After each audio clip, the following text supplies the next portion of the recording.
Mi esposa se levantó en medio de la cena de aniversario, con las velas todavía encendidas y las copas recién servidas, y delante de 8 personas que nos conocían desde hacía décadas, dijo que se divorciaba de mí. Sin aviso, sin discusión previa, con la voz tranquila de quien lleva semanas practicando una sola frase. Yo tenía el anillo en el bolsillo derecho, lo estaba tocando con el pulgar en el momento exacto en que ella terminó de hablar. Si quieres saber lo que pasó después, suscríbete ahora. Lo que viene a continuación no lo vas a ver venir. Mi nombre es Aurelio Montserrat Fonseca, 53 años, contador público con escritorio propio en el centro de Zaragoza y casi 3 décadas detrás de balances, declaraciones y columnas de cifras que otros no sabían leer. Siempre fui un hombre de detalles, de esos que notan cuando un número no encaja, cuando una fecha no corresponde, cuando algo que parece perfecto esconde una grieta en el fondo. Durante 25 años apliqué esa precisión al trabajo. Lo que no hice durante demasiado tiempo fue aplicarla en casa. Esa noche había reservado la mesa con 3 semanas de anticipación. No cualquier mesa. La del fondo del restaurante Eladio, junto a la ventana que da a la calle peatonal, con la pequeña lámpara de techo que proyecta una luz más cálida que el resto del local. La misma mesa donde Valentina y yo nos sentamos la primera vez que salimos solos, en el otoño de 1996. Yo tenía 27 años, ella 23. Ninguno de los dos tenía dinero suficiente para pedir postre aquella noche, pero nos quedamos 2 horas hablando después de que el camarero recogió los platos. 25 años después, volví a esa misma mesa con el anillo en el bolsillo y una tarjeta escrita a mano debajo de mi plato. El anillo no era el de compromiso original. Ese estaba guardado en una caja pequeña, en la mesita de noche de Valentina, donde siempre había estado. Este era uno nuevo, encargado en febrero a un joyero de la calle Alfonso que conocía desde hacía años. Plata con un pequeño brillante central, las iniciales de los 2 grabadas por dentro y la fecha. 25 años merecían algo que pudiera sujetar con los dedos. La tarjeta la había escrito esa misma tarde en el escritorio, con una pluma que me había regalado mi padre antes de morir y que normalmente guardaba en el cajón superior. Tardé 3 intentos hasta que la letra quedó como quería. 4 líneas. No hace falta que las repita aquí todavía. Solo importa saber que estaban escritas con la intención de alguien que cree, en ese momento, que todavía hay algo que celebrar. Los invitados llegaron entre las 9 menos cuarto y las 9 en punto. Marcos Ibáñez y su mujer Pilar, amigos de los tiempos de la Universidad de Valentina, de esas parejas que ves envejecer en paralelo y acabas queriendo como si fueran familia de sangre. Tomás Corredera y Consuelo, vecinos durante 12 años en el edificio de la calle Bilbao antes de que ellos se mudaran al extrarradio. Germán Salcedo, compañero mío de cuando todavía hacía auditorías de campo con su mujer Rosa. Y Blanca Fuentes con Severino, a quienes conocimos en un viaje a Menorca hace más de 15 años, y que desde entonces aparecían en cada cumpleaños importante. 8 personas alrededor de una mesa que había elegido por lo que significaba. Les había dicho que era una cena de aniversario, nada más. No hubo programa, no hubo decoración especial, no hubo discurso preparado. Solo la mesa, el vino y la intención de nombrar en voz alta lo que 25 años con alguien significan cuando los has vivido de verdad. Valentina llegó a las 9 y cuarto. Abrigo gris, el cabello recogido hacia atrás, los pendientes de ágata que le regalé por nuestro 20º aniversario. Saludó a cada uno con la naturalidad de siempre, esa facilidad suya para entrar en cualquier sala y hacer que la temperatura suba 2 grados. Marcos la abrazó. Pilar le dijo algo al oído que la hizo reír. Se sentó frente a mí y me miró un segundo antes de desdoblar la servilleta. Fue en ese segundo cuando noté algo que no supe nombrar. No era nerviosismo. Tampoco era la alegría de quien llega a una reunión que le gusta. Era otra cosa. Una especie de firmeza en los gestos, como la de alguien que ha tomado ya todas las decisiones que había que tomar y ahora solo espera el momento de ejecutarlas. Lo dejé pasar. Me dije que eran imaginaciones mías. Durante los primeros 20 minutos, La conversación fue la de siempre. Alguien comentó las obras del Paseo de la Independencia. Consuelo preguntó por Rodrigo, nuestro hijo, y Valentina respondió que estaba bien, que llevaba 8 meses en un estudio de arquitectura y que le iba muy bien. Yo asentí. Añadí que lo habíamos visto el mes anterior y que parecía contento. Bebí el vino despacio y escuché las conversaciones cruzarse alrededor de la mesa, con ese ruido de fondo que tienen las reuniones cuando todavía están calentando. Estaba esperando el momento para sacar la tarjeta de debajo del plato. Tenía pensado hacerlo después de los entrantes, cuando el ambiente se asentara y la mesa entera estuviera en ese punto de comodidad en el que la gente escucha de verdad. Iba a decir algo breve, sin teatralidad. Solo que ciertos números, en este caso 25, merecen ser pronunciados en voz alta delante de quienes han estado cerca del camino. No llegué a ese momento. Valentina dejó la copa sobre el mantel, se limpió los labios con la servilleta y se puso de pie, despacio, con la pausa de quien sabe exactamente cuánto silencio necesita para que una sala entera dirija la mirada hacia el mismo punto. Esperó 3 segundos, quizás 4. Quiero aprovechar que estamos todos para decir algo. Marcos sonrió desde su lado de la mesa. Probablemente pensó lo mismo que yo debería haber pensado. Después de mucho pensarlo, he decidido pedir el divorcio. Ya no soporto más esta vida. Llevo demasiado tiempo siendo invisible en esta relación y necesito empezar de nuevo. El silencio que siguió no fue el silencio de la sorpresa. Fue el silencio de cuando algo rompe y los fragmentos todavía están en el aire y nadie sabe todavía dónde van a caer. Pilar miró a Marcos. Rosa bajó los ojos. Consuelo tenía la copa suspendida a mitad de camino entre la mesa y la boca. Valentina se sentó, cogió su copa, bebió. No me miró. Yo no aparté las manos de la mesa. La derecha descansaba sobre el mantel blanco, a unos pocos centímetros del bolsillo donde estaba el anillo.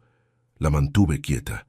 Respiré una vez, despacio por la nariz, de la misma manera en que respiro cuando tengo delante un balance que no cuadra y necesito que la cabeza se enfríe antes de seguir buscando el error. Y en ese momento, con 8 personas en silencio alrededor de mí y Valentina mirando su copa, algo encajó. No era una sorpresa, era un reconocimiento. Lo que acababa de ocurrir en esa mesa no era el estallido de alguien al límite. Era el último movimiento de algo que llevaba muchos meses en marcha. Un plan que yo conocía, que había descubierto semanas atrás, que había estudiado línea por línea con la misma meticulosidad con la que llevo 30 años revisando los números de otros. Metí la mano en el bolsillo.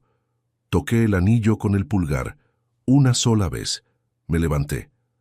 Hay una frase que dije en ese momento, delante de esas 8 personas, y de la mujer que llevaba 25 años a mi lado. Una frase que guardé durante semanas, que construí sin prisa, que no pronuncié hasta estar completamente seguro de tener todo lo que necesitaba para sostenerla. No voy a decirla todavía. Porque si la escuchas ahora, antes de entender lo que descubrí, antes de saber lo que Valentina y Rodrigo habían estado haciendo durante casi 2 años, antes de conocer las noches que pasé revisando transferencias y los días que pasé callado frente a alguien en quien ya no reconocía a nadie, no vas a entender por qué esa frase tenía el peso que tenía. Para entenderlo necesitas conocerme. Necesitas saber de dónde vengo, lo que construí, lo que perdí por el camino sin darme cuenta, y cómo un hombre acostumbrado a encontrar errores en columnas de números aprendió, tarde pero no demasiado, a leer también lo que tenía delante en casa. Conocí a Valentina Ruiz Aguirre en una tarde de octubre de 1996, en la sucursal del Banco Zaragozano de la calle San Miguel, mientras los dos esperábamos turno para hablar con el mismo gestor. Ella llevaba una carpeta azul bajo el brazo y un bolígrafo mordisqueado en la mano. Yo llevaba 3 facturas sin pagar y la cara de alguien que no ha dormido bien en semanas. No hubo nada cinematográfico en ese primer encuentro. Solo 2 personas en una cola de banco en una tarde fría, y una conversación que empezó porque el sistema informático de la sucursal se colgó durante 40 minutos y no había nada mejor que hacer.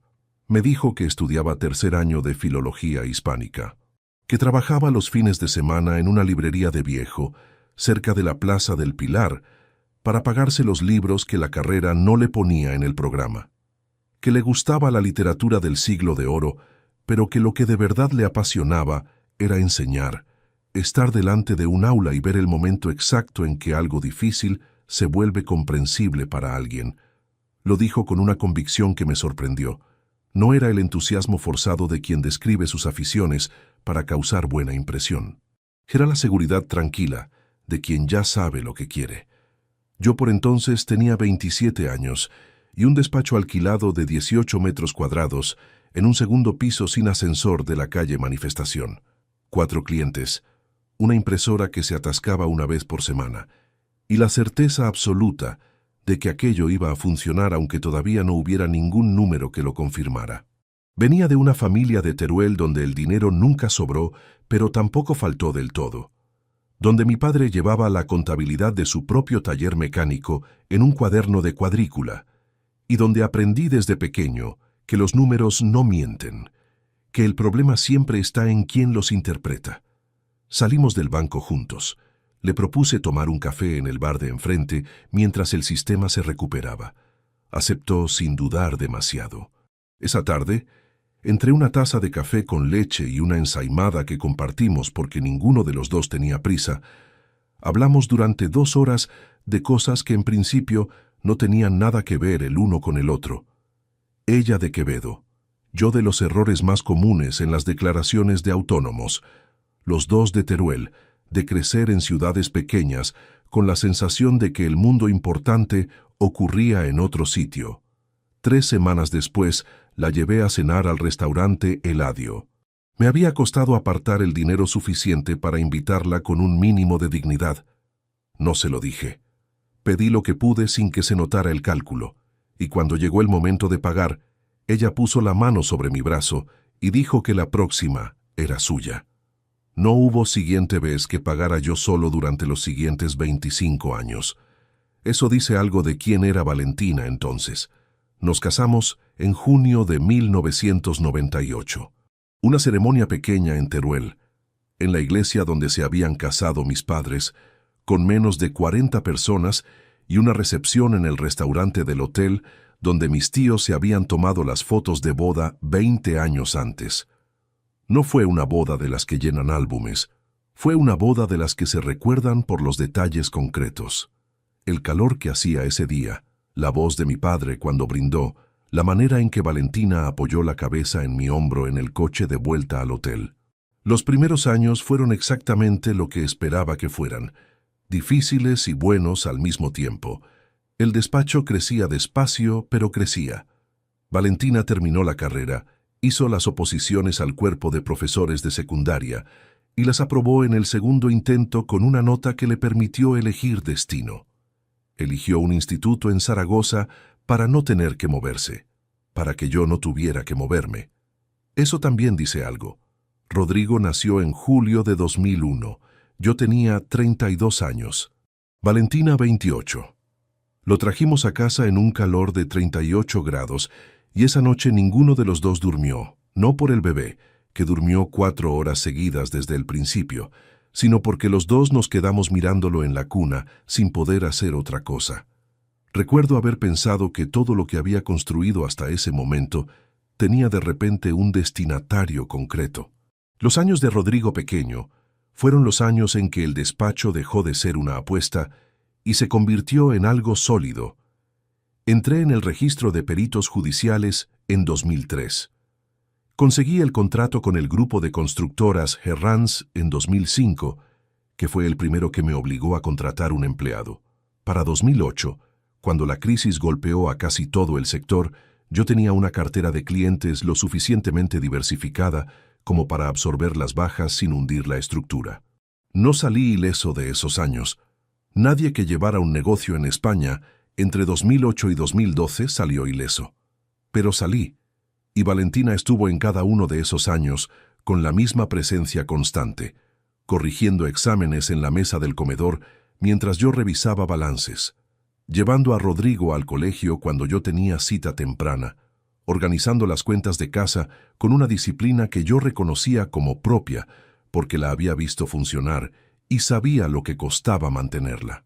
Hubo noches en que llegué tarde, demasiado tarde, épocas en que el despacho se comió semanas enteras, y cuando quise darme cuenta, Rodrigo había crecido varios centímetros, y yo no había estado delante para verlo. En 2013 perdí la final del campeonato escolar de atletismo de mi hijo porque tenía una auditoría que no podía aplazarse. Lo recuerdo con una claridad incómoda, no porque me lo reprochara entonces, sino porque cuando pienso en ese día, ahora entiendo que hay ciertas ausencias que no se recuperan, que se acumulan en silencio dentro de las personas que las reciben y que un día tienen un peso que ya no cabe en ningún cajón. Valentina nunca me lo echó en cara, o al menos eso creí durante mucho tiempo. Lo que sí recuerdo de esos años, con la misma precisión con que recuerdo los números de un balance que he revisado 100 veces, es que éramos un equipo. Dos personas con formas de ver el mundo diferentes pero complementarias, que habían construido juntas algo que ninguna de las dos habría podido construir sola. Un piso en propiedad en el barrio de Las Fuentes, que pagamos en 15 años. 2 apartamentos en alquiler, adquiridos en 2010 cuando los precios estaban por los suelos, que generaban una renta estable mensual. El escritorio de contabilidad, que para 2016 ya tenía 3 empleados y una facturación que habría resultado imposible de imaginar aquella tarde en el banco de la calle San Miguel. Y Rodrigo. Su carrera entera, desde la matrícula de primer curso en la Escuela de Arquitectura hasta el máster que terminó en 2022, financiada íntegramente. 38.000 euros a lo largo de 6 años, sin una sola conversación sobre si podía o no podía permitírmelo. Nunca calculé ese número como una deuda. Lo calculé como una inversión en la persona a quien más quería en el mundo después de su madre. Lo que no calculé, porque no estaba en ninguna columna que yo supiera leer entonces, era que mi hijo llevaría ese número en la cabeza de una manera completamente distinta a la mía. Había detalles que en aquel momento no parecían detalles. Las últimas Navidades, cuando la conversación entre Valentina y Rodrigo bajaba de volumen cada vez que yo me acercaba a la cocina a por algo. Los domingos en que los dos llegaban juntos a casa desde algún sitio que no habían mencionado con demasiada anticipación.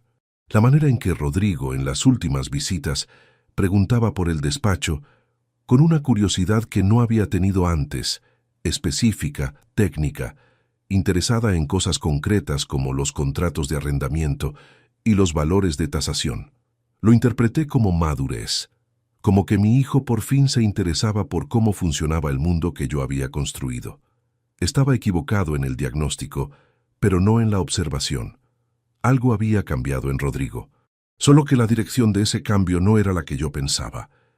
La última imagen que tengo de esos 25 años, antes de que todo cambiara de naturaleza, es una tarde de un sábado de finales de invierno. Valentina estaba corrigiendo en el sofá, con los pies doblados debajo de ella como siempre. Yo estaba en el sillón con un café frío que había olvidado beber. Sonaba algo en la radio, no recuerdo qué. Y durante un rato, sin hablar, sin hacer nada más que estar en la misma habitación, todo pareció exactamente lo que debería ser. 3 semanas después, encontré el documento que lo cambió todo. Era un martes por la tarde y yo estaba buscando la factura de renovación del seguro del despacho. No había nada extraordinario en ese momento. Una tarde de trabajo como tantas otras, con la luz gris de marzo entrando por la ventana del estudio de casa, el café a medias sobre el escritorio y una carpeta compartida en el ordenador que Valentina y yo usábamos desde hacía años para guardar documentos del hogar. Contratos, recibos, garantías de electrodomésticos, ese tipo de archivos que nadie mira hasta que los necesita. Abrí la carpeta, busqué por fecha, y mientras desplazaba la lista hacia arriba, vi un nombre de archivo que no reconocí. No era el seguro. Era un documento en formato PDF con un nombre que parecía una cadena de números y letras sin orden aparente. Podría haberlo ignorado. Podría haber seguido buscando lo que necesitaba y haber cerrado la carpeta sin más. Pero algo en ese nombre de archivo, en la fecha de creación, que era de hacía casi 2 años, me hizo detenerme. Lo abrí. Era el contrato de apertura de una cuenta corriente. El titular era Valentina Ruiz Aguirre. La entidad era una cooperativa de crédito regional en la que ninguno de los dos teníamos ningún producto contratado. La fecha de apertura era el 14 de mayo de 2021, 22 meses atrás. Me quedé mirando la pantalla sin moverme durante un tiempo que no sé calcular. El número de cuenta era nuevo para mí. La entidad era nueva. La fecha no lo era. El 14 de mayo de 2021 era una fecha que recordaba por una razón concreta. Fue la semana en que cerré el contrato más importante que había firmado hasta entonces, una auditoría externa para un grupo de distribución alimentaria que me había tenido 3 meses trabajando, sin apenas separar la vista de los números. Había llegado a casa esa noche con una botella de vino y Valentina había preparado algo especial para cenar. Lo recordaba como un momento de los buenos, de los que compensan el esfuerzo. Lo que no recordaba era que esa misma semana ella hubiera abierto una cuenta en una entidad en la que yo no existía. Cerré el archivo. Volví a buscar la factura del seguro.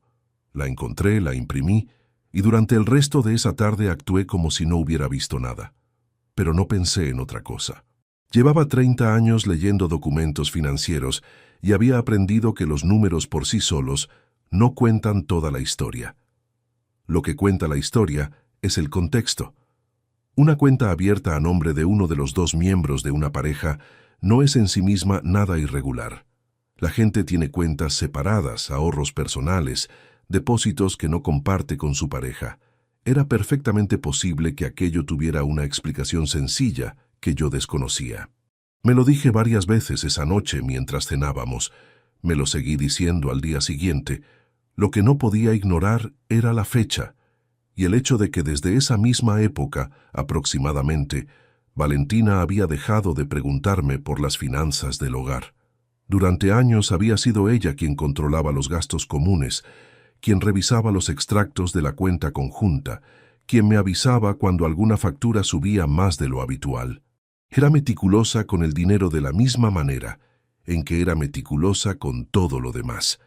Y en algún momento de los 2 últimos años, esa meticulosidad había desaparecido sin que yo le hubiera preguntado por qué. Guardé esa información, donde guardo todas las que necesitan tiempo para ser procesadas, en un lugar al que volvería cuando tuviera más datos. 4 días después, el viernes, Rodrigo apareció en el despacho.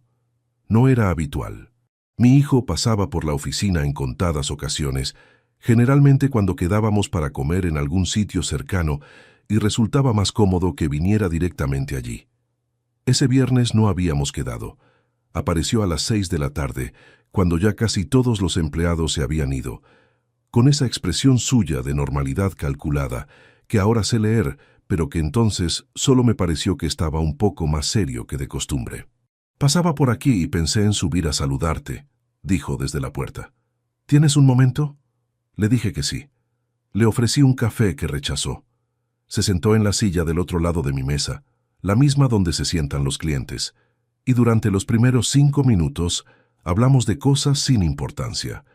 Cómo le iba en el estudio, un proyecto en el que estaba trabajando, si había visto a su tío Germán últimamente. Conversación de relleno. El tipo de intercambio que se produce cuando alguien está esperando el momento adecuado para decir lo que vino a decir. Lo dejé hablar. Esperé. «¿Cómo tienes el tema de los pisos?», preguntó eventualmente, con un tono que pretendía ser casual. «Los de alquiler, digo». Le dije que bien, que sin novedades, que los 2 contratos se renovaban en otoño. «¿Y los valores están actualizados? Quiero decir, ¿sabes más o menos lo que valen ahora en el mercado?». Me quedé un segundo antes de responder. No fue un segundo largo, solo el tiempo necesario para que la pregunta aterrizara correctamente. «Más o menos», dije. «¿Por qué?». Se encogió de hombros. «No, por nada concreto. Es que en el estudio hemos estado trabajando en un par de tasaciones y me ha sorprendido cómo han subido los precios en algunos barrios. Pensé que igual vosotros teníais algo pendiente de revisar». Era una justificación razonable. Mi hijo trabajaba en arquitectura. Las tasaciones eran parte de su entorno profesional. Era perfectamente lógico que el tema le rondara. Me lo dije, y aún así, algo en la secuencia de la conversación, en el orden específico de las preguntas, en la manera en que fue directo a los apartamentos sin preguntar primero por el despacho ni por nada más, dejó una incomodidad pequeña que no logré sacudir del todo. «Los tenemos controlados», le dije. «Cuando haya algo que revisar, lo reviso». Rodrigo asintió. Cambió de tema. 10 minutos después se despidió con un abrazo rápido y se fue. Me quedé en el despacho después de que se cerró la puerta, mirando la silla donde había estado sentado. El café que le había ofrecido y rechazado seguía en la encimera de la pequeña cocina sin usar. Pensé en la cuenta que había encontrado 4 días antes. Pensé en las preguntas sobre los pisos. Los puse uno al lado del otro mentalmente, como cuando tienes 2 asientos contables que no terminan de cuadrar entre sí.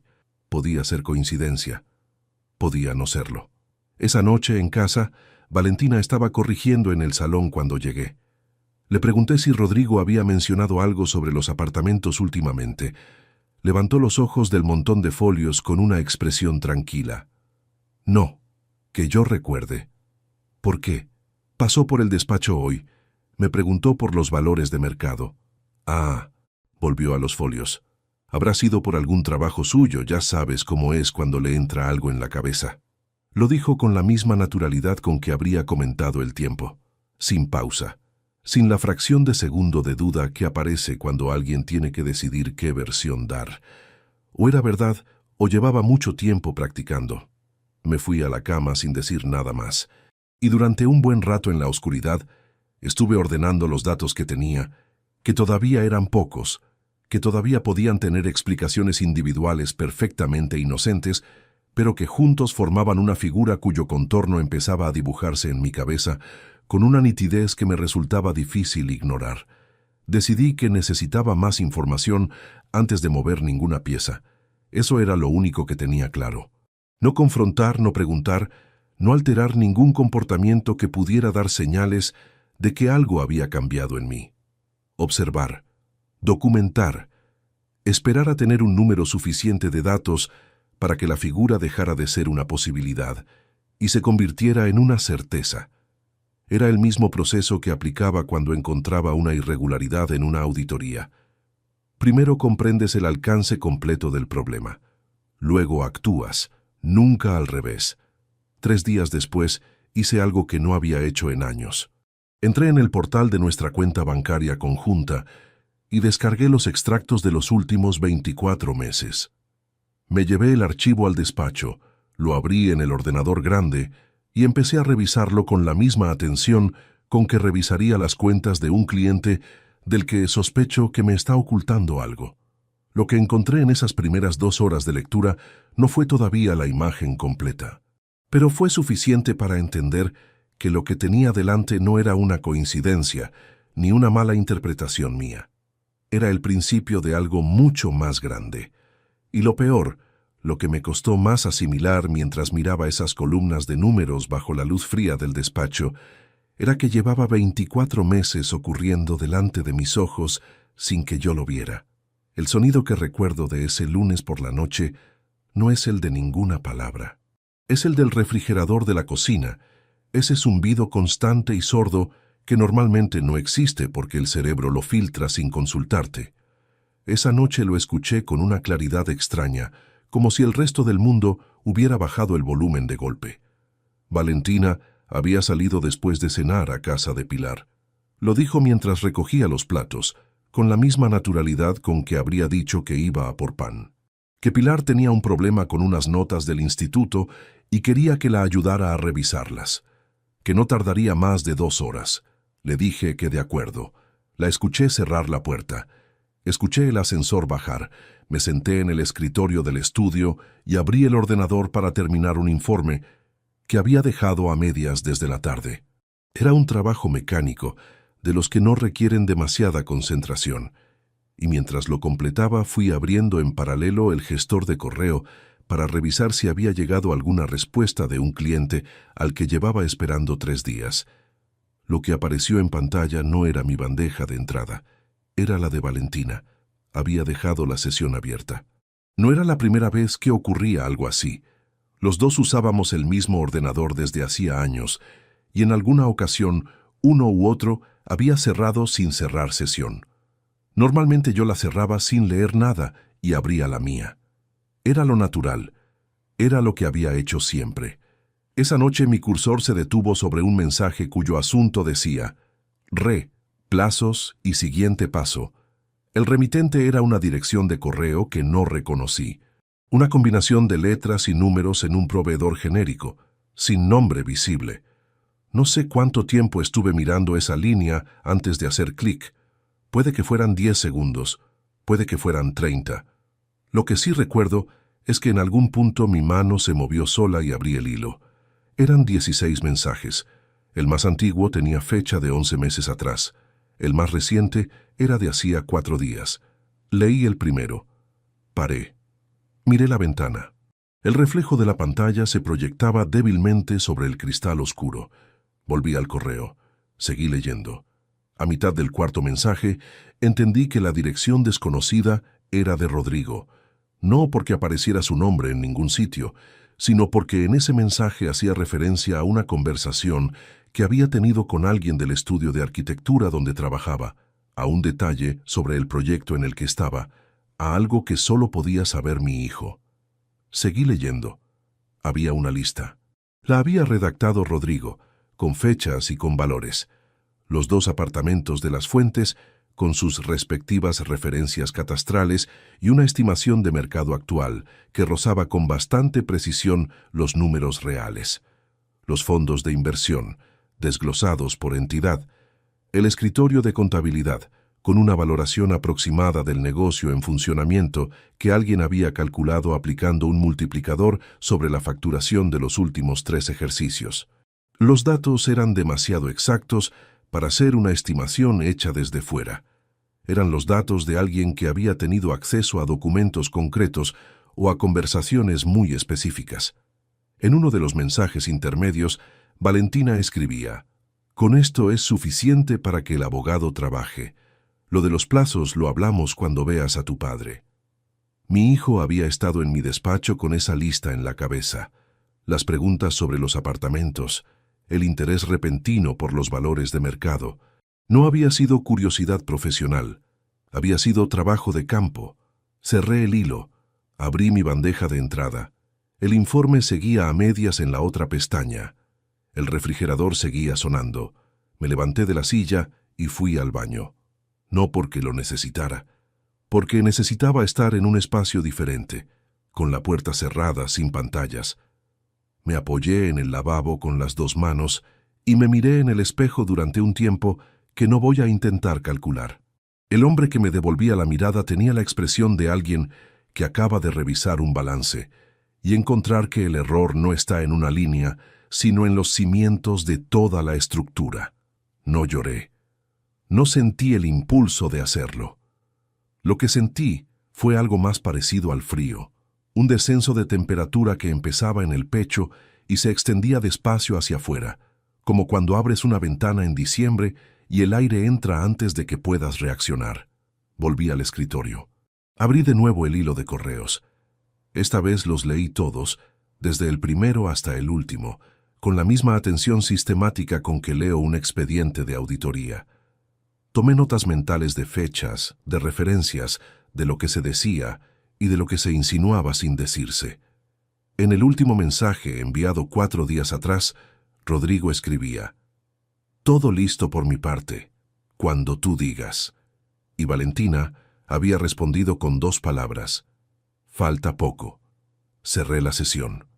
Abrí la mía. El cliente al que esperaba no había respondido todavía. Terminé el informe. Tardé 40 minutos más de lo normal porque tuve que releer 2 veces cada párrafo para asegurarme de que tenía sentido. Cuando Valentina llegó, pasadas las 11, yo estaba en el sofá con un libro abierto en una página que no había leído. «¿Todo bien?», preguntó desde la entrada mientras se quitaba el abrigo. «Sí», dije. «¿Cómo estaba Pilar?». «Agobiada con lo de siempre». «Ya está».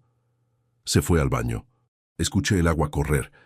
Me quedé mirando las palabras del libro sin procesar ninguna. Cuando se metió en la cama 20 minutos después, yo ya estaba en mi lado con la luz apagada.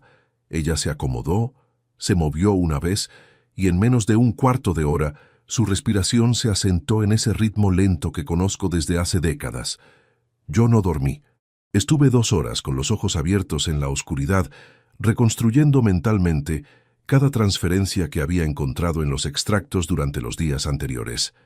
Pequeñas cantidades, entre 800 y 1.400 euros, siempre los viernes, siempre a la misma cuenta de destino que ahora sabía que era la que había visto en aquel documento de apertura 22 meses atrás. Las había contado. Las había sumado con la precisión automática de alguien que lleva la vida entera haciendo ese tipo de cálculos. El total era de 47.320 euros.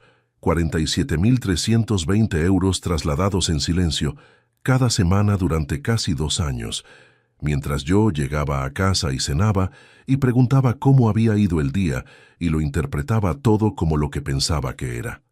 Al día siguiente me levanté a las 7 como siempre. Preparé el café. Puse la mesa para los dos. Cuando Valentina bajó me preguntó si quería tostadas y le dije que sí.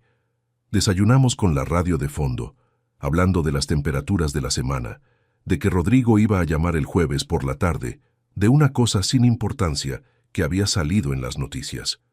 Fui al despacho, cerré la puerta de mi oficina y llamé a Ignacio Valverde. No le conté todo en esa primera llamada, solo lo suficiente para que entendiera que necesitaba verle pronto y en privado. Ignacio y yo nos conocemos desde los 16 años, desde el instituto en Teruel, y hay una forma específica en que le hablo cuando algo es serio que él reconoce sin necesidad de que lo explique. Hubo un silencio breve al otro lado del teléfono. «¿Cuándo puedes?», me preguntó. «Mañana por la mañana. A las 10 en el Café Nilo, el de la calle Coso, no el del centro. Ahí estaré». Colgué. Abrí el informe que había terminado la noche anterior y lo revisé una vez más antes de enviarlo. Estaba correcto. Todo en su sitio. Pero mientras lo leía por última vez antes de pulsar enviar, un pensamiento se instaló con una persistencia que no pude ignorar. Los correos que había leído la noche anterior no mencionaban en ningún momento el motivo real por el que Rodrigo había facilitado esa información a su madre. No había una frase que explicara por qué mi hijo, al que yo había financiado 6 años de carrera y al que nunca le había faltado nada que pudiera darle, había decidido sentarse a construir una lista de mis activos para entregársela a Valentina. Y esa pregunta, que todavía no tenía respuesta, era en ese momento la que más me pesaba de todas. Ignacio ya estaba en el Café Nilo cuando llegué. Tenía delante un cortado que no había tocado, y el teléfono boca abajo sobre la mesa, gesto que en él significa que la conversación que viene no es para interrupciones. Nos dimos la mano, me senté, pedí un café solo y durante los primeros 2 minutos no dije nada sustancial. Esperé a que el camarero se alejara lo suficiente. Entonces abrí la carpeta que había traído y la puse sobre la mesa entre los dos. Eran 19 páginas. Los extractos bancarios de los últimos 24 meses, con cada transferencia marcada en amarillo, una tabla que había preparado esa madrugada con las fechas, los importes y el total acumulado, y una copia impresa de los primeros 3 correos del hilo que había leído 2 noches antes, seleccionados porque eran los que contenían información más concreta sin exponer que había accedido a la bandeja completa de Valentina. Ignacio los leyó sin prisa. Pasó las páginas con la misma calma con que yo lo había visto revisar expedientes judiciales en los 37 años que llevábamos conociéndonos. Cuando terminó, cerró la carpeta, bebió el cortado de un solo trago y me miró. «¿Cuánto tiempo llevas con esto solo?», y preguntó. 10 días desde que encontré el primer documento. 2 noches desde que leí los correos. Asintió despacio. «¿Ella sabe que sabes algo?» «No, nada ha cambiado en casa». «Bien».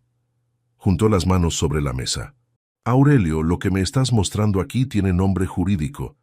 Las transferencias sistemáticas, desde una cuenta conjunta hacia una cuenta unilateral, sostenidas durante casi 2 años, configuran una detracción de patrimonio ganancial. No es una opinión, es lo que dice el Código Civil. Si esto llega a un procedimiento de divorcio con esta documentación encima de la mesa, la posición de Valentina se invierte completamente. Le pregunté qué significaba eso en términos prácticos. Significa que cualquier argumento que ella quiera construir sobre contribución doméstica o desequilibrio económico se cae en cuanto un juez ve este patrón de transferencias. Significa que el dinero desviado es recuperable, al menos en parte, como crédito a tu favor en la liquidación de gananciales. Y significa que si hay más documentación de lo que me has traído hoy, necesito verla toda antes de que ella mueva ninguna pieza. Le dije que había más, que los correos eran 16 en total y que solo le había traído 3, que mi hijo había proporcionado a Valentina una valoración detallada de mis activos que era demasiado precisa para haberse construido sin acceso a información privada. Ignacio escuchó todo sin interrumpir. Cuando terminé de hablar estuvo en silencio varios segundos. ¿Tienes intención de confrontarla pronto? No, todavía no. Bien, no lo hagas hasta que yo te diga.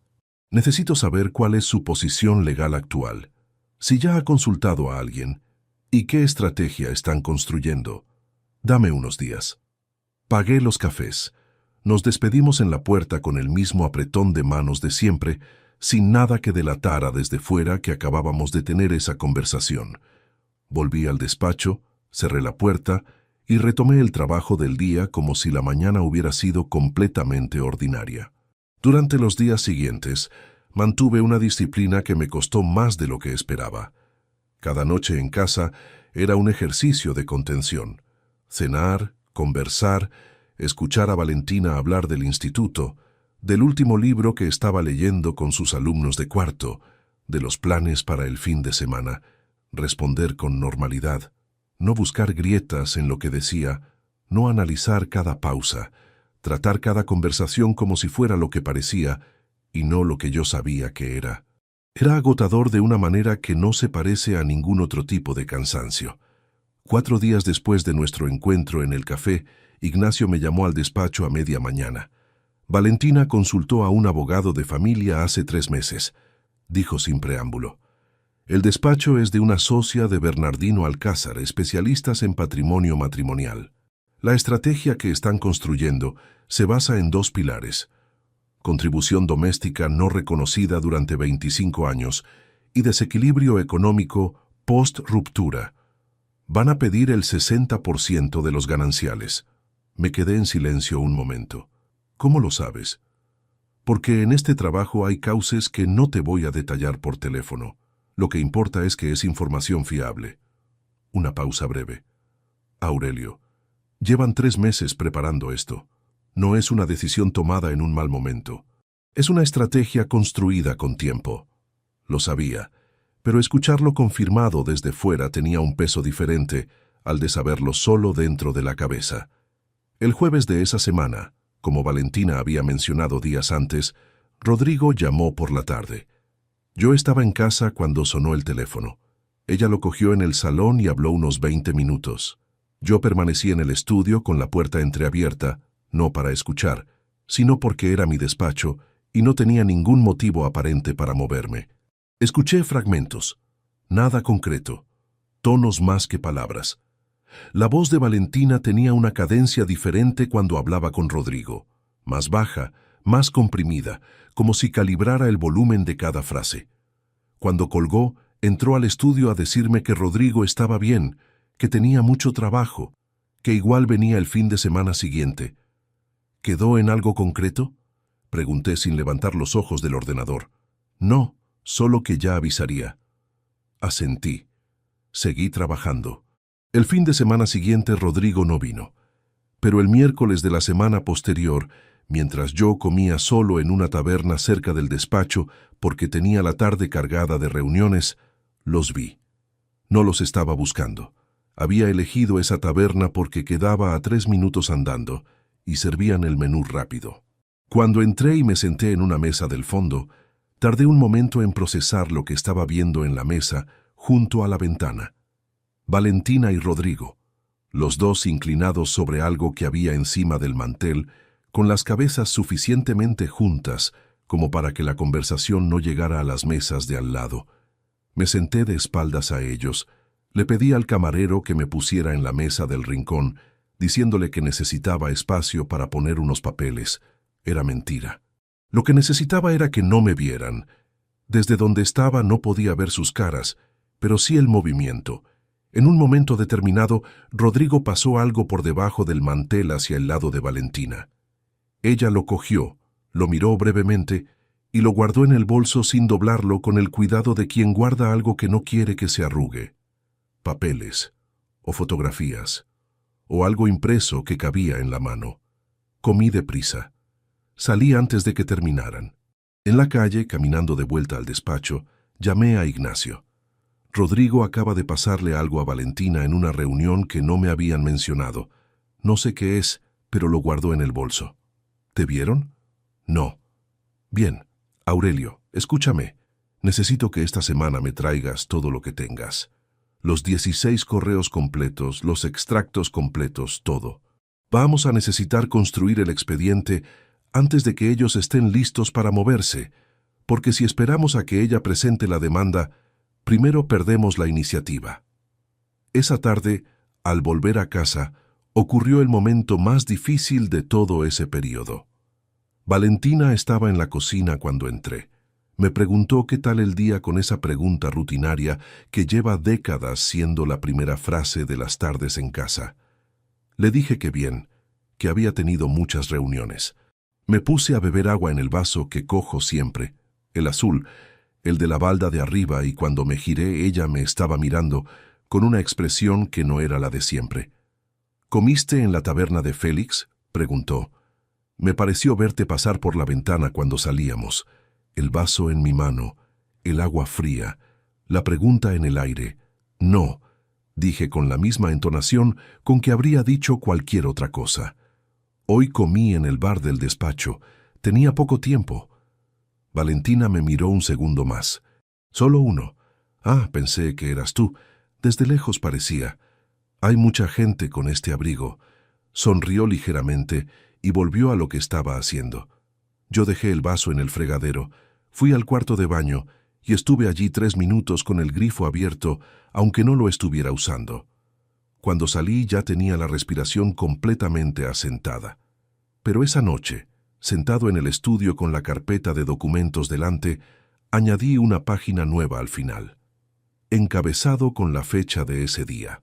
Y una sola línea escrita. Lo saben o lo sospechan. El margen de tiempo se está cerrando. Lo que no sabía todavía, y que Ignacio me confirmaría 2 días después, con una tranquilidad que tardé en entender, era que el cierre del margen de tiempo no trabajaba solo en mi contra. El teléfono estuvo en mi mano durante 12 minutos. Estaba sentado en el borde de la cama, en la oscuridad, con Valentina dormida al otro lado del colchón. Eran casi las 2 de la madrugada. El número de Rodrigo en la pantalla, el cursor sobre el botón de llamada, y yo sin mover el dedo en ninguna dirección. 12 minutos. Los conté después, cuando lo dejé en la mesita y me quedé mirando el techo.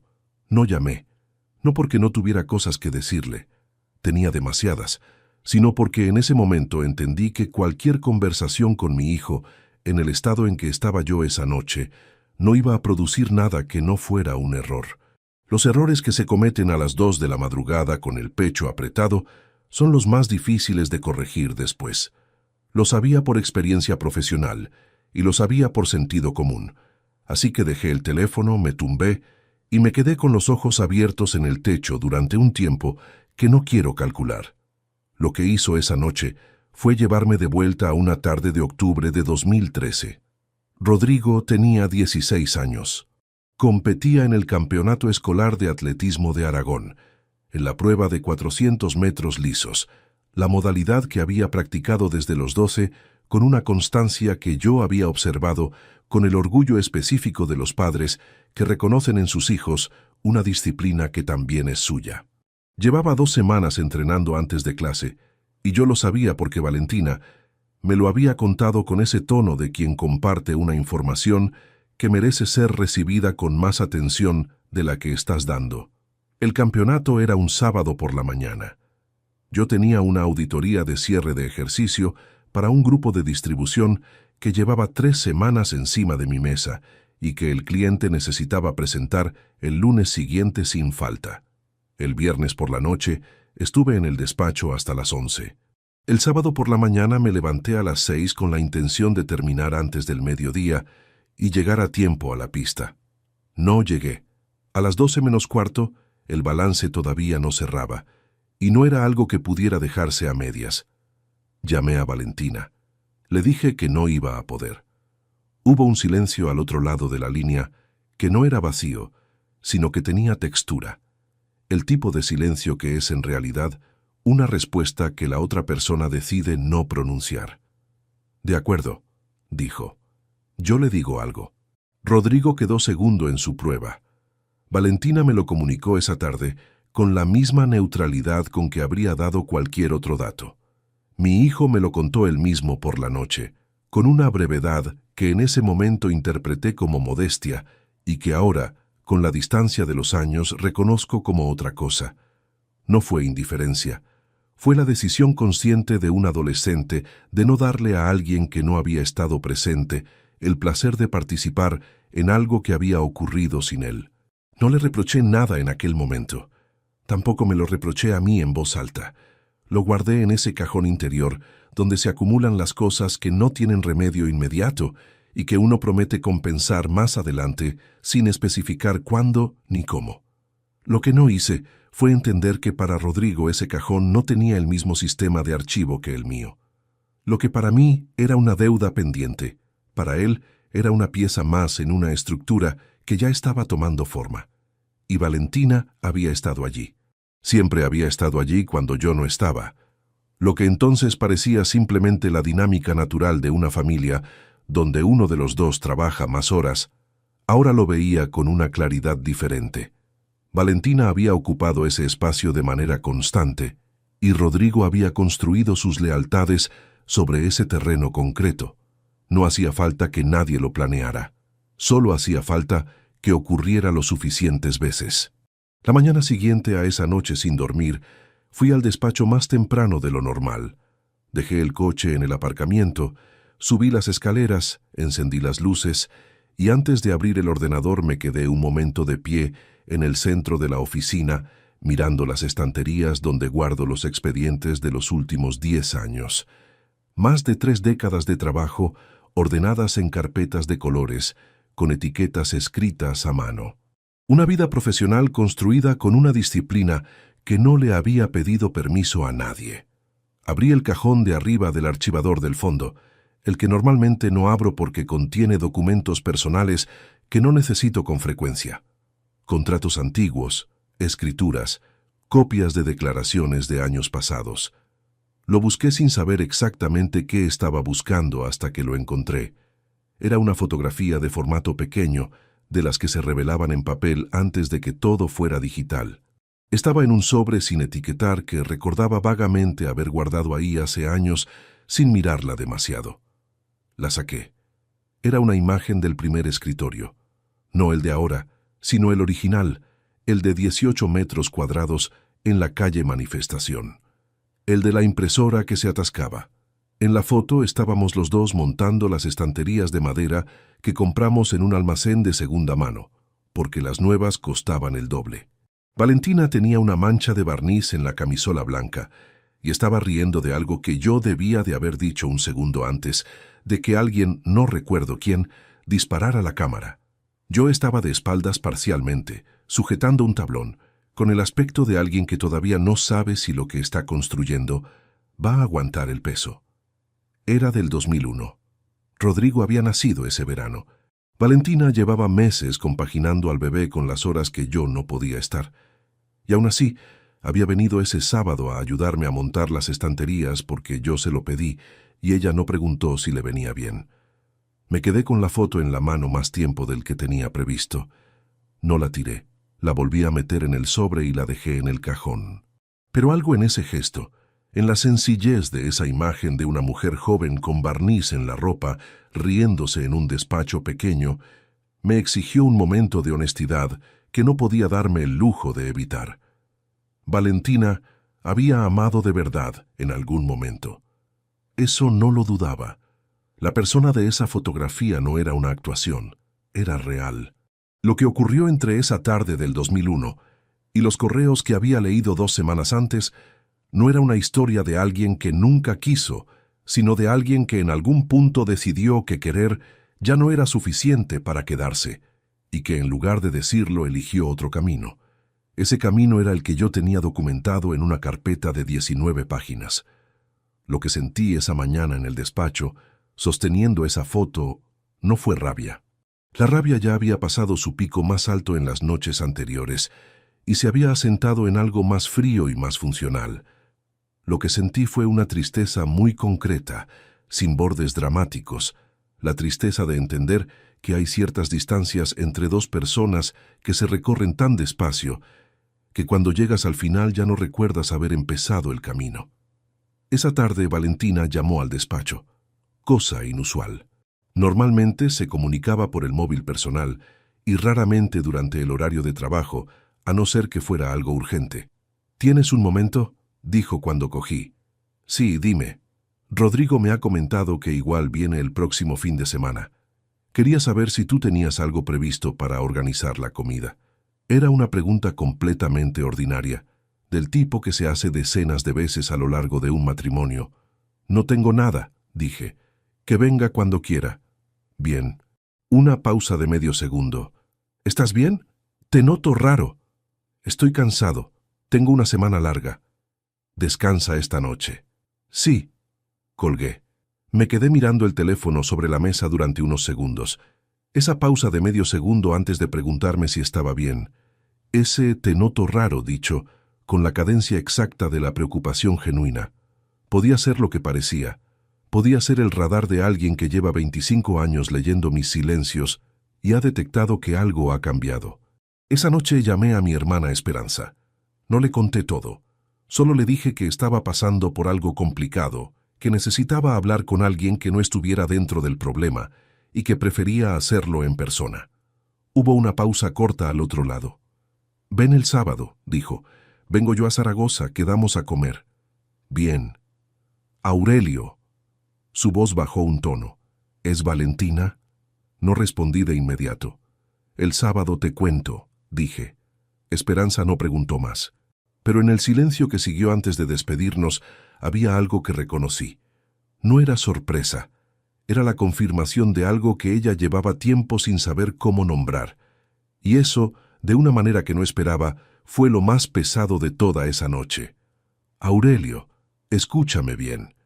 La voz de Ignacio al teléfono tenía esa densidad específica que yo le conocía desde los tiempos del instituto, cuando algo era serio de verdad y no había margen para rodeos. «La documentación que tenemos es suficiente. No necesitamos más tiempo. Lo que necesitamos ahora es decidir cuándo y cómo». Era el lunes de la semana en que todo iba a terminar, aunque yo todavía no lo sabía con esa precisión. Me había reunido con Ignacio el viernes anterior, el día después de que Esperanza y yo hubiéramos comido juntos en Zaragoza. Mi hermana había llegado puntual, como siempre, con ese abrigo verde oscuro que lleva desde hace años y una expresión que me dijo antes de que abriera la boca que había estado pensando en lo que le diría desde que colgamos el teléfono. Comimos en un restaurante pequeño del barrio de San Pablo, lejos de cualquier sitio donde pudiera cruzarme con alguien conocido, y le conté todo.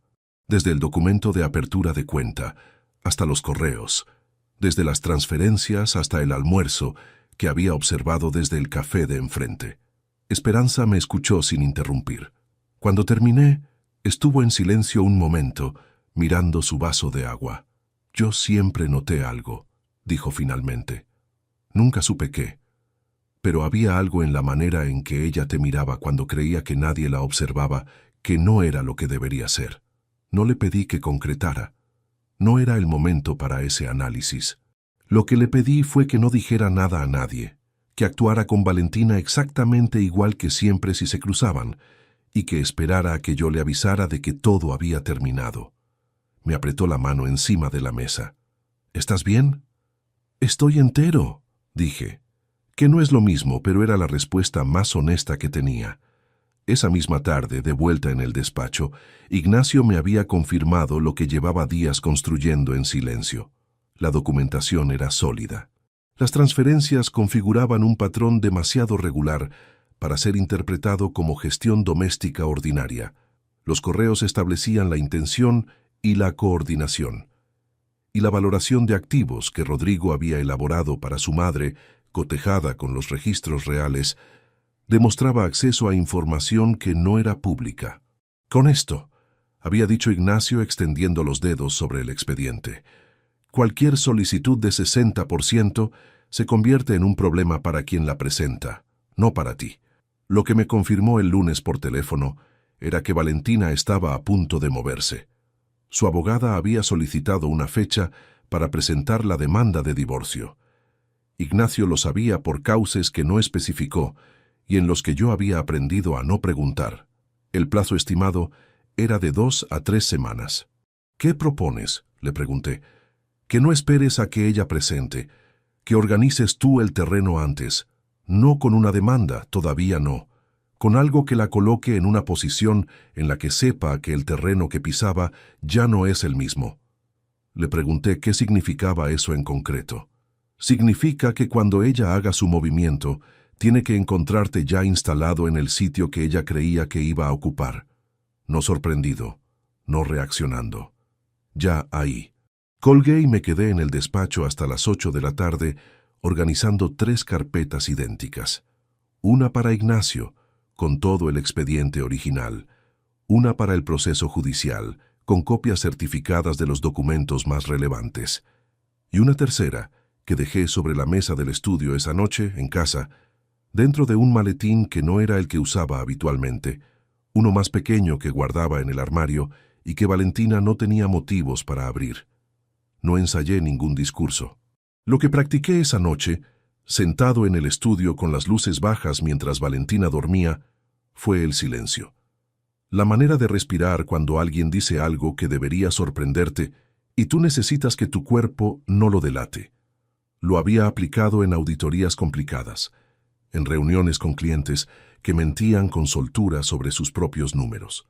Pero aplicarlo con alguien con quien llevas 25 años en la misma cama requería un tipo de distancia diferente, más costosa, que no se aprende en ningún despacho.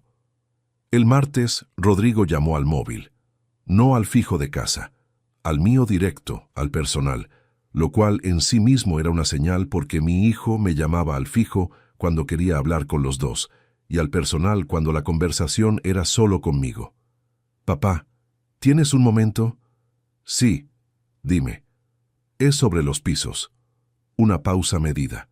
«Mamá me ha comentado que hay una posibilidad de reorganizar la titularidad de los apartamentos.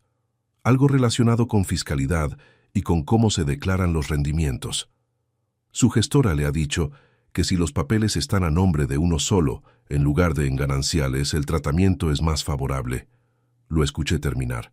Esperé 2 segundos antes de responder, el tiempo justo para que no pareciera que tenía la respuesta preparada. ¿Qué tipo de reorganización? Transferir la titularidad a nombre de mamá únicamente, solo como optimización fiscal, nada más. La gestora dice que en vuestro caso concreto tiene sentido. Cogí el bolígrafo que tenía sobre la mesa y lo puse en paralelo con el borde del escritorio. Un gesto sin significado, solo para tener las manos ocupadas en algo que no delatara nada. ¿Me puedes mandar el documento para que lo vea? Una pausa al otro lado. Breve, pero perceptible. Claro, te lo mando esta tarde. Bien, lo reviso y te digo. ¿Cuándo crees que podrías? Esta semana, lo corté con suavidad. No te preocupes. Colgué. Llamé a Ignacio de inmediato y le describí la conversación palabra por palabra. Era el movimiento que faltaba, dijo. Si firmas ese documento antes de que se presente la demanda, los apartamentos salen del inventario ganancial y quedan fuera del alcance del proceso. Es una trampa legal limpia, bien construida. Lo sé. No firmes nada. Ni siquiera respondas al documento cuando llegue. Deja que pase el tiempo hasta que yo te indique. El documento llegó esa tarde por correo electrónico. Lo abrí, lo leí en 3 minutos y lo cerré sin responder. Era exactamente lo que Ignacio había descrito. una transferencia de titularidad redactada con una justificación fiscal que sonaba plausible para alguien que no supiera leer ese tipo de texto con atención. Para alguien que sí sabía, era otra cosa. Lo que me resultó más difícil de esa semana no fue mantener la calma en casa. Fue cenar el miércoles por la noche con Valentina en la mesa del comedor, con la luz de siempre, con el mismo mantel de los miércoles, y escucharla contarme que uno de sus alumnos de tercero había escrito el mejor análisis de texto que había leído en años, con ese entusiasmo genuino que todavía le salía cuando hablaba de su trabajo, y no poder separar completamente a esa mujer de todo lo que sabía. No lo intenté. Solo escuché. El jueves Valentina llegó a casa con una energía diferente, no eufórica, no nerviosa, concentrada. Hizo una llamada corta en el dormitorio con la puerta entornada. Cuando salió me preguntó si había pensado en lo del documento que Rodrigo me había mandado. «Todavía lo estoy revisando», dije desde el sofá sin levantar los ojos del periódico. «Es que la gestora necesita una respuesta antes de fin de mes». «Lo tengo controlado, Valentina». Ella me miró un segundo desde el pasillo. Luego fue a la cocina. Ese momento concreto, esa mirada desde el pasillo era la más cargada que habíamos tenido en semanas. Pude sentir la pregunta que no hizo, el cálculo que estaba haciendo sobre si mi respuesta significaba algo más de lo que decía o si era simplemente la parsimonia habitual de un hombre al que no le gusta que le metan prisa.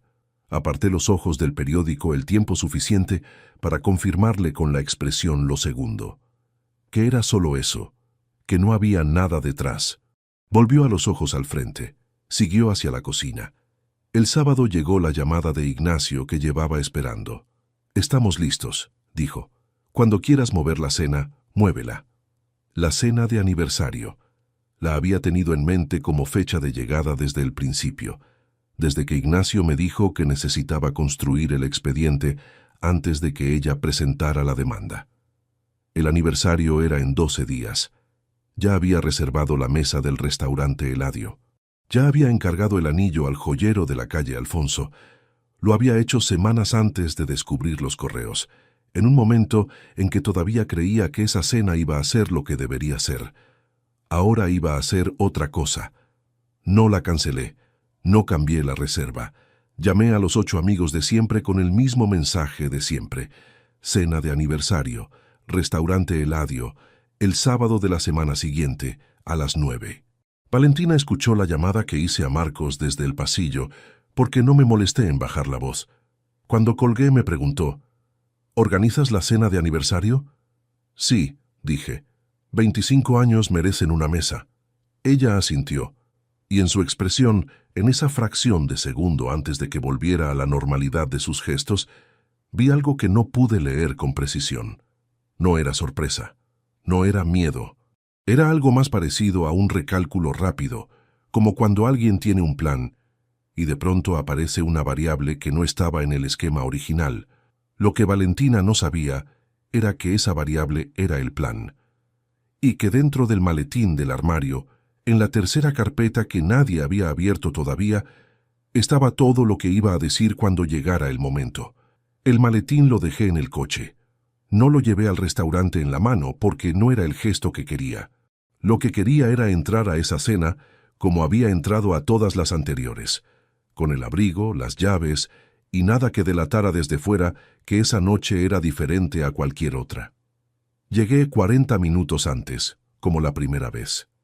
El maître me acompañó a la mesa del fondo junto a la ventana.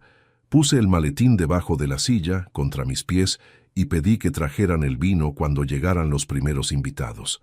La tarjeta escrita a mano seguía debajo de mi plato. No la había quitado. La había dejado ahí desde que la puse esa tarde, porque retirarla habría significado tomar una decisión sobre ella que todavía no quería tomar. Llegaron todos entre las 9 menos cuarto y las 9 en punto. Marcos y Pilar, Tomás y Consuelo, Germán y Rosa, Blanca y Severino. Las mismas caras de siempre, el mismo calor de siempre, las mismas conversaciones que empiezan por el medio, porque con ciertas personas no hace falta construir el contexto cada vez. Valentina llegó a las 9 y cuarto. Abrigo gris, cabello recogido. los pendientes de ágata, la sonrisa con que entraba a cualquier sala. Me miró cuando se sentó. Yo la sostuve la mirada el tiempo exacto que habría sostenido cualquier otra noche. Ni un segundo más, ni un segundo menos. Le serví el vino. Ella dio las gracias. La mesa entera siguió hablando.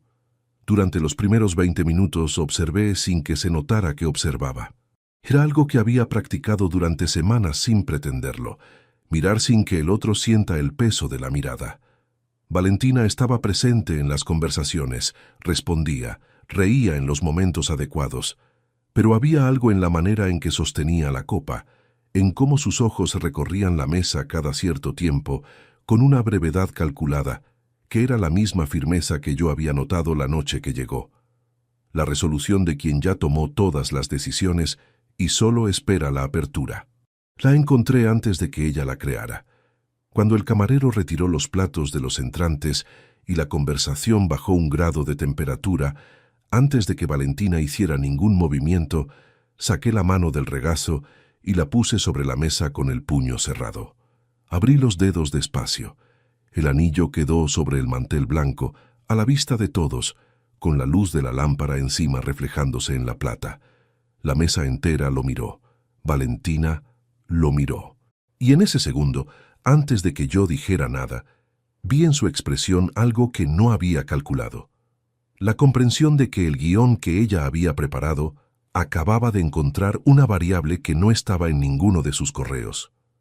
Me levanté despacio, sin teatralidad, con la misma calma con que me levanto de la silla del despacho cuando termino de revisar un expediente y sé exactamente lo que dice. Tengo 25 años con esta mujer, dije. Hablé en voz baja, del tono que se usa cuando quieres que todos escuchen, pero no quieres que la sala entera se gire. Y esta noche tenía pensado decir algo sobre eso. Hice una pausa. Pero Valentina tiene algo que decir primero. El silencio fue inmediato y absoluto. Todos miraron a Valentina. Ella me miraba a mí. En su cara había algo que en ese momento no supe clasificar del todo y que ahora, con el tiempo, identifico como la fracción de segundo en que una persona que lleva meses construyendo un escenario se da cuenta de que el escenario ya no es suyo. Se levantó, porque no hacerlo habría sido peor. Después de pensarlo mucho, dijo, y su voz salió firme. Lo reconozco, con una firmeza que le costó más de lo que demostró. He decidido pedir el divorcio. Ya no soporto más esta vida. Marcos dejó la copa sobre la mesa.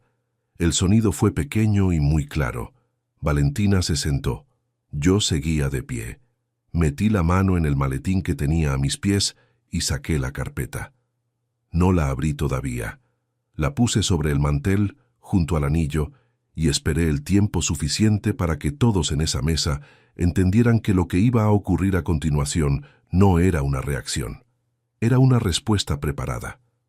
Yo también tengo un anuncio, dije. Abrí la carpeta. Saqué 3 hojas grapadas y las puse en el centro de la mesa, orientadas para que quien quisiera pudiera leerlas. Esto es un resumen de 24 meses de transferencias desde nuestra cuenta conjunta hacia una cuenta que Valentina abrió en mayo de 2021 sin mencionármelo. El total es de 47.320 euros. Las fechas, los importes y el número de cuenta de destino están verificados y documentados. Nadie habló. Saqué el segundo documento. 4 páginas. Estos son fragmentos de una correspondencia entre Valentina y Rodrigo a lo largo de 11 meses, en la que mi hijo elaboró una valoración detallada de mis activos para que su madre pudiera construir una estrategia de divorcio, incluyendo los apartamentos, los fondos de inversión y el escritorio. Pilar tenía la mano sobre la boca. Germán miraba la mesa. Consuelo había dejado de moverse completamente. Valentina no negó nada.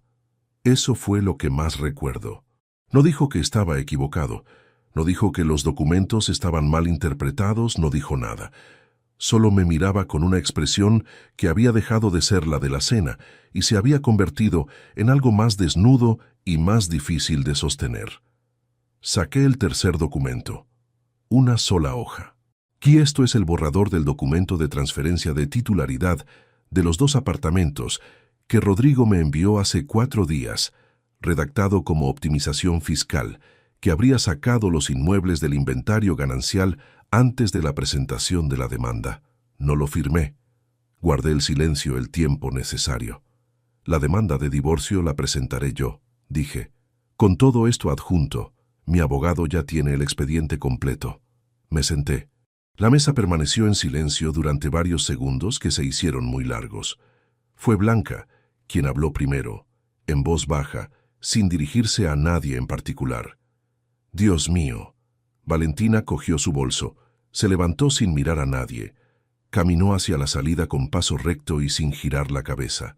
La puerta del restaurante se cerró despacio detrás de ella. Nadie la siguió. Los 8 amigos que quedaban en esa mesa me miraron con expresiones distintas, pero con la misma pregunta debajo. Marcos fue el primero en hablar directamente. ¿Cuánto tiempo llevas sabiendo esto? Semanas, dije. ¿Y no dijiste nada? Necesitaba tenerlo todo antes de mover ninguna pieza. Germán asintió despacio, como alguien que reconoce la lógica, aunque le cueste el peso de lo que acaba de ver. Rosa tenía los ojos brillantes. Consuelo apretó la mano de Tomás encima de la mesa. No fue una noche de celebración, tampoco de lamentos. El camarero retiró el plato de Valentina en silencio y la mesa siguió con una conversación diferente, más baja, más honesta que cualquier otra que hubiéramos tenido en años. La clase de conversación que solo ocurre cuando algo que llevaba tiempo siendo falso deja de serlo de golpe y el aire de la sala cambia de naturaleza. Esa misma noche, a las 11:14, le envié un mensaje a Rodrigo desde el coche antes de arrancar. 3 frases, sin encabezado, sin su nombre, sin ninguna de las formas habituales con que un padre abre una conversación con su hijo. A partir del día 30 de este mes, dejo de pagar el alquiler del apartamento y cancelo el seguro médico que llevo abonando desde que terminaste el máster. No espero respuesta ni explicaciones. Cuídate. Lo envié. Puse el teléfono en el soporte del salpicadero. Arranqué el coche. Rodrigo no respondió esa noche, tampoco los días siguientes. Cuando lo hizo, 10 días después, fue con un mensaje de 2 líneas que leí una vez y no contesté. Guardé el teléfono en el cajón del escritorio y seguí con el informe que tenía abierto en el ordenador. La última vez que estuve en el mismo espacio físico que mi hijo, sin que él lo supiera, fue el miércoles de la semana anterior a la cena, en la taberna junto a la ventana, cuando le pasó algo a Valentina por debajo del mantel y ella lo guardó en el bolso. Rodrigo nunca supo que yo estaba en esa sala. Nunca supo que ese almuerzo, en el que probablemente pensó que avanzaba el último tramo de un plan que estaba a punto de funcionar, fue la última vez que lo vi antes de cerrar esa puerta. El proceso de divorcio se extendió varios meses. No fue sencillo, pero tampoco fue la guerra que habría sido si yo hubiera llegado a esa mesa sin nada en las manos. La documentación hizo su trabajo con la precisión que los números siempre tienen, cuando están ordenados correctamente. Los apartamentos quedaron en el inventario ganancial. Las transferencias fueron reconocidas como detracción patrimonial. La solicitud del 60% no prosperó. No hubo victoria en todo eso. Solo el resultado justo de un proceso que alguien intentó torcer y que terminó donde debía terminar. Lo que me quedé de esa noche en el restaurante Eladio no fue la expresión de Valentina cuando puse los documentos sobre la mesa. Fue el peso del anillo en mi mano cuando lo recogí del mantel antes de salir. Lo guardé en el bolsillo, el mismo bolsillo de siempre, y lo llevé hasta el coche. Lo que dije exactamente cuando me levanté esa noche, la frase que corté al final de la primera parte de esta historia, fue esto. Me puse de pie, miré a Valentina y dije, perfecto. Yo también tengo un anuncio, y a diferencia del tuyo, el mío viene con documentación. No grité, no alcé la voz, no necesité hacerlo, porque hay frases que no necesitan volumen para que todo el mundo en la sala entienda exactamente lo que significan, y hay momentos en que 30 años de leer números que otros no saben leer no sirven para salvar lo que ya no tiene salvación, pero sí sirven para que lo que viene después empiece desde el sitio correcto. Eso fue suficiente. Si te gustó esta historia, dale like al video, suscríbete al canal y comparte tus impresiones en los comentarios. Para escuchar la próxima historia, haz clic en la caja de la izquierda. Gracias por vernos.